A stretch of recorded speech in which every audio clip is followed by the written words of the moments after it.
Hi viewers, welcome to our channel. ప్రస్తుతం మనతో పాటు సీనియర్ జర్నలిస్ట్ దాము బాల సన్నర్ వారితో మాట్లాడదాం. నమస్కారం సార్. నమస్తే సార్, హైదరాబాద్ లో హత్యలు పెరిగిపోతున్నాయి. అందులో ముఖ్యంగా ప్రేమ హత్యలు అని అంటున్నారు సార్. రీసెంట్ గా 2 ప్రేమ హత్యలు కూడా జరిగాయి. ఒక టీనేజ్ అబ్బాయిని చంపేశారు. అంటే ఎందుకు ఈ విధంగా జరుగుతుంది? ఈ హత్యలకు గల కారణాలు ఏంటి? మీరేం చెప్తారు సార్ దీనిపైన? హైదరాబాద్లో లాస్ట్ 48 అవర్స్లో ముగ్గురిని చంపేశారు. అంటే 3 మర్డర్లు 48 గంటల వ్యవధిలో హైదరాబాద్లో జరిగాయి. అందులో రకరకాల కారణాలతో ఈ హత్యలు జరుగుతున్నాయి. ఈ మధ్యకాలంలో హైదరాబాద్లో విపరీతంగా హత్యలు పెరిగినాయి.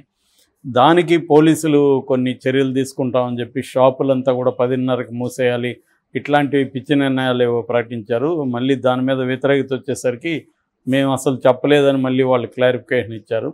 సో క్లియర్గా ఏంటంటే పోలీసు ఫెయిల్యూర్ అనేది కనపడుతుంది, లా అండ్ ఆర్డర్ ఫెయిల్యూర్ అనేది కనిపిస్తుంది. ఈ రేవంత్ రెడ్డి ప్రభుత్వం వచ్చినాక తెలంగాణలో క్రైమ్స్ ఎక్కువ పెరిగాయి అనేది బీఆర్ఎస్ లాంటి పార్టీలు ఆరోపిస్తున్నాయి. అంటే డేటా పరంగా మనం చూసుకున్నప్పుడు కొద్దిగా ఈ మధ్యకాలంలో పెరుగుతున్నట్టయితే కనబడుతుంది. దానికి రేవంత్ రెడ్డి ప్రభుత్వానికి సంబంధం ఉందా లేదనేది వేరే చర్చ, కానీ పెరుగుతున్నాయి. గతంతో పోలిస్తే ఈ మధ్యకాలంలో హైదరాబాద్లో బాగా పెరుగుతున్నాయి. అంటే నడి రోడ్ల మీద చంపేయడాలు ఇవన్నీ కూడా బాగా ఈ మధ్యకాలంలో పెరుగుతున్నాయి. అయితే ఇప్పుడు మనం చెప్పుకునేవి 2 ప్రేమ రిలేటెడ్ హత్యలు. ఈ 2 కూడా వేరే వేరే టైప్ హత్యలు. ఈ 2 కూడా ముస్లిమ్స్ ఇన్వాల్వ్ అయిన హత్యలు. మనకి ఎక్కువగా క్రైమ్ రిలేటెడ్ ఎక్కువగా ముస్లిమ్స్ ఇన్వాల్వ్ అయి ఉంటారు హైదరాబాద్ వరకు చూసుకున్నప్పుడు. ఎందుకంటే వాళ్ళు చిన్న స్థాయి జాబ్స్ అవన్నీ చేసుకుంటున్నాడు, ఇంకా హైలీ ఎడ్యుకేటెడ్లోకి రాకపోవడం, ఇటు రకరకాల వెనకబడతాలని కావచ్చు, రకరకాల కారణాలతో ఎక్కువగా మనకి ముస్లిం పాపులేషన్ ఇన్వాల్వ్మెంట్ కనిపిస్తూ ఉంటుంది. ఈ 2 హత్యలు కూడా ముస్లిమ్స్ ఇన్వాల్వ్ అయిన హత్యలు.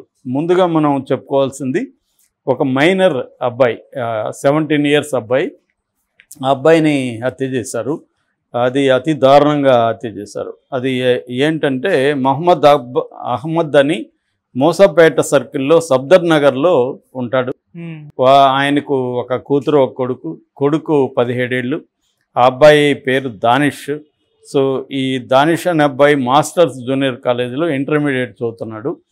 అయితే ఇతనికి చాలామంది ఫ్రెండ్ సర్కిల్ ఉన్నారు. అందులో ఒక అబ్బాయి, వీళ్ళ పేర్లంతా కూడా మనకి మీడియాకి పోలీసులు చెప్పలేదు.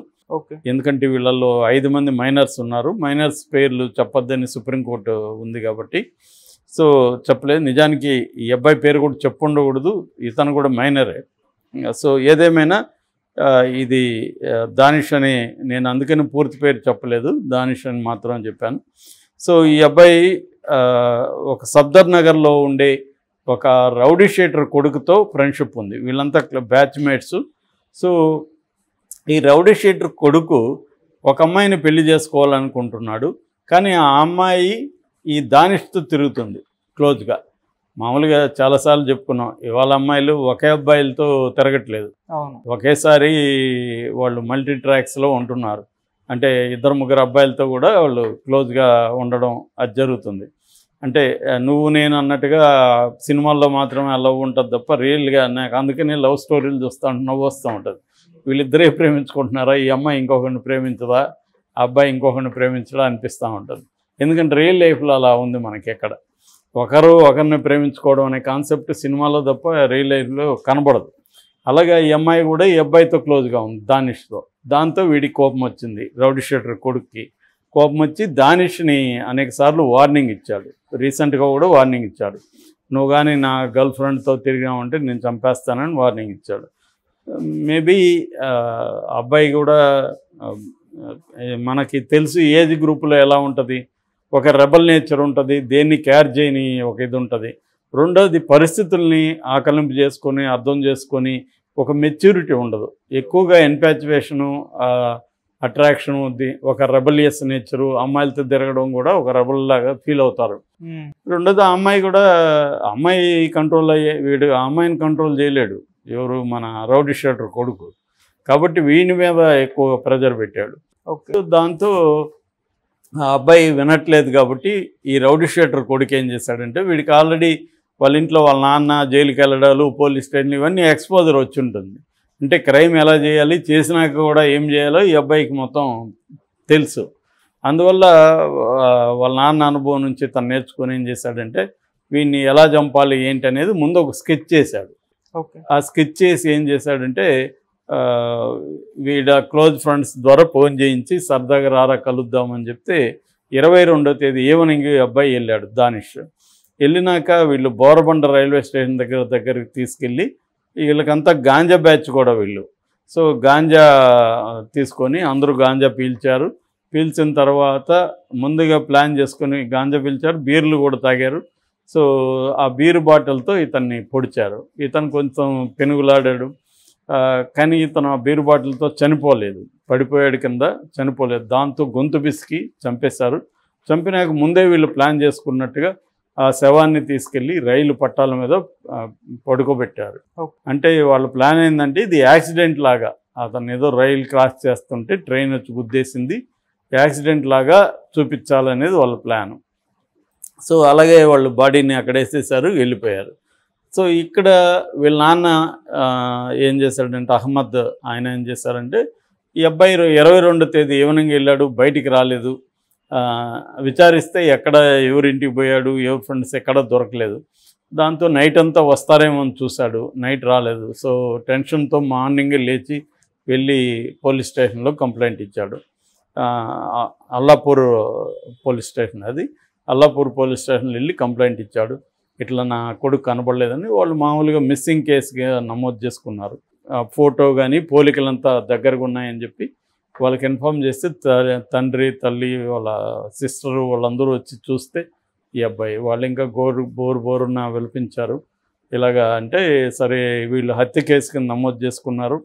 సరే ఎవరు చంపుంటారు ఏంటంటే వీళ్ళు చెప్పారు, గతంలో ఇలాగా రౌడీ షీటర్ కొడుకు మా కొడుకుని బెదిరించాడు, అతని మీద మాకు డౌట్ ఉంది అని చెప్పారు. దాంతో వీళ్ళు ఆ రైల్వే స్టేషన్ దగ్గర సెల్ టవర్లో ఏ ఫోన్లు రిజిస్టర్ అయ్యాయి అవన్నీ నెంబర్స్ చెక్ చేశారు.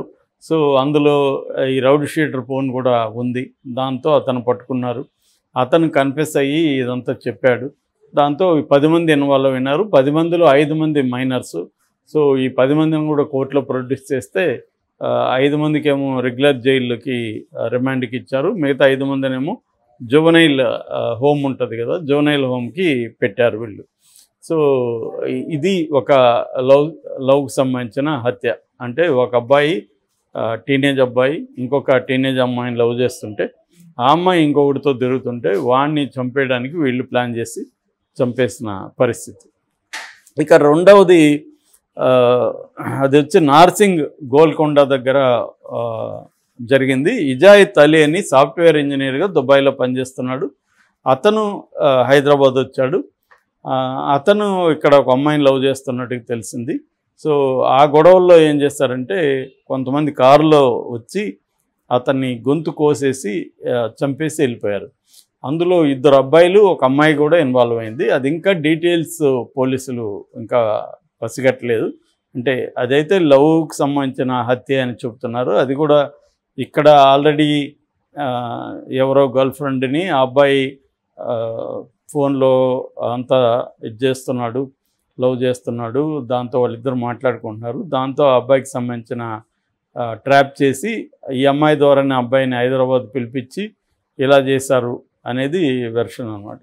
సో 2 హత్యలు కూడా ప్రేమ వల్ల జరిగినాయి. నేను చాలాసార్లు చెప్తుంటాను, ఇవాళ అమ్మాయిలకి అబ్బాయిలకి ఫ్రీడమ్ ఉంది కాబట్టి నేను 10 మంది అమ్మాయిలతో తిరుగుతానని అబ్బాయి, నేను 10 మంది అబ్బాయిలు నాకు వెంటబడుతున్నారు కదా, నేను ఒక్కడితోనే ఎందుకు ఉండాలి, నలుగురితో తిరుగుతానని అమ్మాయి. ఇది కామన్ అయిపోయింది. తల్లిదండ్రులు కూడా ఏం చేయలేని పరిస్థితి. అయితే వీళ్ళకి తెలియదు ఏంటంటే దీనివల్ల సైడ్ ఎఫెక్ట్స్ ఏమున్నాయి, ఏమొస్తాయి అనేది వచ్చే వరకు తెలియదు.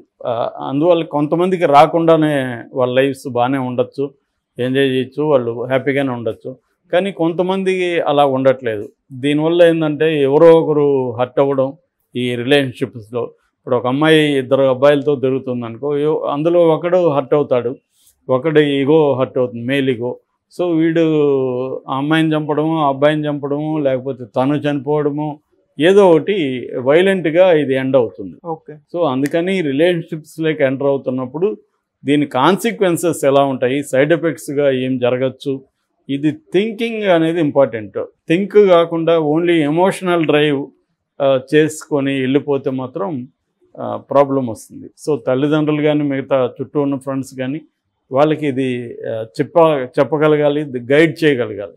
సో ఈ అబ్బాయి ఇప్పుడు మనం చూసుకుంటే జూనియర్ అబ్బాయి ఆల్రెడీ హెచ్చరించినప్పుడే కొంచెం ఒరే బాబు నాకేమీ అమ్మాయి అవసరం లేదు, నేనేదో సరదాగా తిరుగుతున్నాను అని చెప్పేసి దూరం అయింటే ఈ అబ్బాయి చంపుండేవాడు కాదు. సో కొంత జాగ్రత్తగా ఉండాల్సిన అవసరం ఉంది. ముఖ్యంగా టీనేజ్ పిల్లల ఉన్న తల్లిదండ్రులు కొంత కనిపెట్టుకొని ఉండాల్సిన అవసరం ఉంది, వాళ్ళ పిల్లలు ఏం చేస్తున్నారు ఏంటి అని. Okay sir, thank you so much.